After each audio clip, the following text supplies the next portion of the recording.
అరుగుల సత్యం రాష్ట్రీయ స్వయం సేవక్ సంఘ్ ఇందూర్ నగర కార్యవాహ ఈరోజు భారతరత్న భారతమాత ముద్దుబిడ్డ డాక్టర్ బాబాసాహెబ్ అంబేద్కర్ గారి జన్మదినాన్ని పురస్కరించుకొని నగరంలోని స్వయం సేవకులందరూ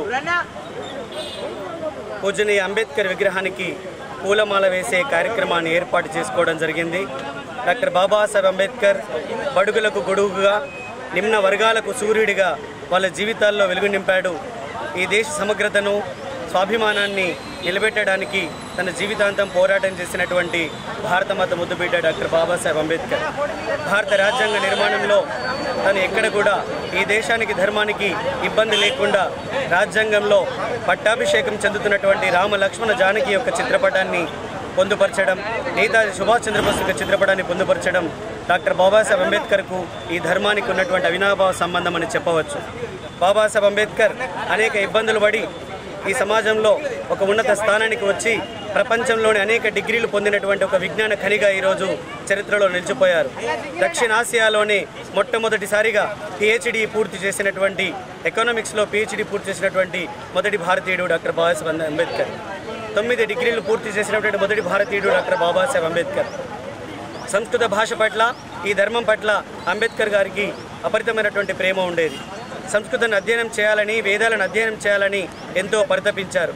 నాసిక్లో ఉన్నటువంటి కాలారాం మందిర్లో దర్శనం కోసం 3 రోజులు దీక్ష చేసి రాముడికి తనకున్నటువంటి భక్తిని ప్రకటించినటువంటి గొప్ప రామభక్తుడు డాక్టర్ బాబాసాహెబ్ అంబేద్కర్.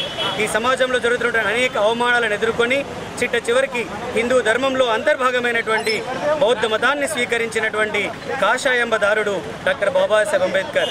అంబేద్కర్ అంటే కాషాయ వర్ణం, అంబేద్కర్ అంటే ఈ ధర్మం పట్ల నిష్ఠ. అంబేద్కర్ ఒక ప్రకటిత హిందుత్వవాది. అంబేద్కర్ ఈ దేశానికి రక్షకుడు, ఈ ధర్మానికి రక్షకుడు.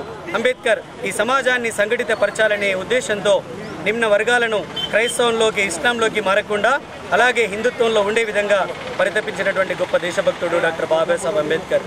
అంబేద్కర్ యొక్క జీవితం భావితరాలకి ఒక ఆదర్శం. అంబేద్కర్ కొందరివాడు కాదు, అంబేద్కర్ అందరివాడు. అంబేద్కర్ జీ కా క్యా సందేశ్, భారత్ మాతా కీ జై.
ఇంకా ముందు ముందు కార్యక్రమాలు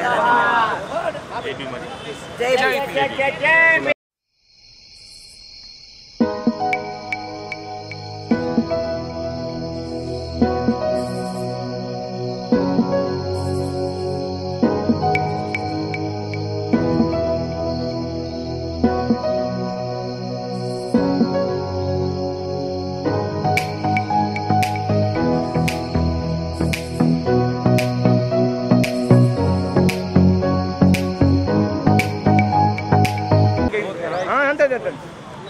సార్ మీరు ఎస్సీ యూనియన్ చెప్పి స్టార్ట్ చేయండి సార్. మీ పేరు? ఎస్సీ యూనియన్ నిజామాబాద్ జిల్లా శాఖ తరఫున మరి నా పేరు జీలింగయ్య. మరి 133వ జయంతిని పురస్కరించుకొని మరి ఇక్కడ ఏర్పాటు చేసినటువంటి సమావేశంలో మరి బాబాసాహెబ్ అంబేద్కర్ విశ్వవిఖ్యాత భారతరత్న అయినటువంటి బాబాసాహెబ్ అంబేద్కర్ యొక్క జన్మదినాన్ని పురస్కరించుకొని ఇక్కడికి మా ఎస్సీ యూనియన్ తరఫున వచ్చేసి వారికి నివాళులు అర్పించడం జరిగింది. మరి అణగారిన వర్గాల కొరకు అహర్నిశలు తాను కష్టపడి తన కుటుంబాన్ని త్యాగం చేసి తన కన్న కొడుకులను త్యాగం చేసి ఈ భారతదేశ ప్రజల కొరకు నిమ్న వర్గాల కొరకు కృషి చేసినటువంటి బాబాసాహెబ్ అంబేద్కర్ గారు మరి అనేకమైనటువంటి పోరాటాలు చేయడం జరిగింది. చదువు కొరకు చిన్నప్పటితనంలో చదువు కొరకు పోరాటాలు చేశాడు. ఎదిగిన తర్వాత నీళ్ల కొరకు పోరాటాలు చేశాడు. నిధుల కొరకు పోరాటాలు చేశారు. సమాజంలో ఉనికి కొరకు పోరాటం చేయవలసి వచ్చింది. ఇవాళ భారతదేశంలో ఒక ఆర్థిక వ్యవస్థ కొనసాగుతుందంటే అది బాబాసాహెబ్ యొక్క పుణ్యమైనటువంటి విషయాన్ని అందరూ గ్రహించాలి. ఇవాళ బాబాసాహెబ్ అంబేద్కర్ ప్రపంచంలో అన్ని దేశాలని గుర్తిస్తూ ఉన్నాయి. నిన్ననే మనం చూసినట్లయితే అమెరికాలో ఉన్నటువంటి ఒక పట్టణంలో బాబాసాహెబ్ అంబేద్కర్ గారి యొక్క మరి అతని అక్కడ ఉన్నటువంటి ఆ దేశం యొక్క జాతీయ పతాకం పక్కనే మరి బాబాసాహెబ్ గారి యొక్క పతాకాన్ని కూడా అక్కడ ఎగురవేయడం జరిగింది. ఇవాళ యుఎన్ఓ కూడా అతను పుట్టినరోజును జ్ఞాన దినంగా ప్రకటించడం జరిగింది, నాలెడ్జ్ దినంగా. కాబట్టి అటువంటి ఆ గొప్ప మహానుభావుని కాకపోతే ఈ భారతదేశంలో ఆయనను కొన్ని వర్గాల వారికే పరిమితం చేయడం జరిగింది. ఆయన చదివిన చదువులు ఈ భారతదేశంలో దాదాపుగా ఇప్పటికి కూడా ఎవరు చదవలే. మరి ఏం చదివిన వాళ్ళు ఇలా బాబాసాహెబ్ అంబేద్కర్ గారిని ఒక రకంగా చిన్న చూపు చూడడం జరుగుతుంది. కాబట్టి దళిత వర్గాలందరూ కూడా బాబాసాహెబ్ అంబేద్కర్ గారి యొక్క విజ్ఞానాన్ని పురస్కరించుకొని దాన్ని చేసుకొని ఇలా దళితులందరూ కూడా ఏకమై మరి రాజ్యాంగాన్ని ఇలా రకరకాలుగా మార్చడానికి ప్రయత్నాలు జరుగుతున్నటువంటి తరుణంలో దళితులంతా ఏకమై రాజ్యాంగాన్ని కాపాడుకోవాలి. లేకపోతే దళితుల ఉనికి అనేటువంటిది ఈ భారతదేశంలో కనపడకుండా పోయే ప్రమాదం ఉంది. కాబట్టి బాబాసాహెబ్ అంబేద్కర్ గారిని వారి యొక్క ఆశయాలను కొనసాగిస్తూ వారి యొక్క అడుగుజాడల్లో నడుస్తూ బడుగు బలహీన వర్గాలకు రాబోయే తరంలో కూడా అవకాశం కలిగించాలంటే ఇప్పుడున్న యువత అంతా కూడా ఖచ్చితంగా ముందుకొచ్చి అంబేద్కర్ గారి యొక్క ఆశయాలను కొనసాగించాలని మా ఎస్సీ యూనియన్ తరఫున మేము కోరుకుంటున్నాం.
నిర్మాత బాబాసాహెబ్ డాక్టర్ బిఆర్ అంబేద్కర్ గారి జయంతి సందర్భంగా ఈరోజు నిజామాబాద్ జిల్లా కేంద్రంలో తెలంగాణ రాష్ట్ర ఐక్యోపాధ్యాయ ఫెడరేషన్ TSUTF జిల్లా కమిటీ ఆధ్వర్యంలో జయంతి నివాళులు అర్పించడం జరిగింది. ఈ సందర్భంగా మరి బాబాసాహెబ్ అందించినటువంటి భారత రాజ్యాంగానికి కాపాడుకోవాల్సినటువంటి బాధ్యత ప్రతి ఒక్క భారత పౌరునిపై ఉన్నటువంటి ఉన్నది. మరి భారత రాజ్యాంగం ముఖ్య పీఠిక అయినటువంటి మరి లౌకికవాదం, ప్రజాస్వామ్యం వంటి విలువలను ఈరోజు కాపాడుకోవాల్సిన పరిస్థితి ఉంది. ఒకవైపు లౌకికవాదానికి అదేవిధంగా విభజన రాజకీయాలకి తావిస్తున్నటువంటి ఈ సందర్భాల్లో విభిన్నమైనటువంటి సంస్కృతులు, కులాలు, జాతులతో ఉన్నటువంటి భారత జాతిని ఏకం చేయడానికి మరి బాబాసాహెబ్ అంబేద్కర్ ఎన్నో ఆర్టికల్స్ మరి భారత రాజ్యాంగంలో పొందుపరిచిన సందర్భం. మరి భారత రాజ్యాంగం భారతదేశంలో అమలైనప్పుడు మాత్రమే భారతదేశం సుసంపన్నంగా సౌభాగ్యంగా ఉన్నటువంటి పరిస్థితి ఉంది. కాబట్టి ఆ దిశగా భారత రాజ్యాంగం కాపాడడం కోసం, భారతదేశంలో ఉన్నటువంటి సకల జనుల సౌఖ్యం కోసం, స్నేహితత్వం కోసం, సౌభ్రతత్వం కోసం అందరూ కృషి చేయాలని ఈ సందర్భంగా తెలంగాణ రాష్ట్ర ఐక్యోపాధ్యాయ ఫెడరేషన్ పక్షాన ప్రజలను కోరుతా ఉన్నాం.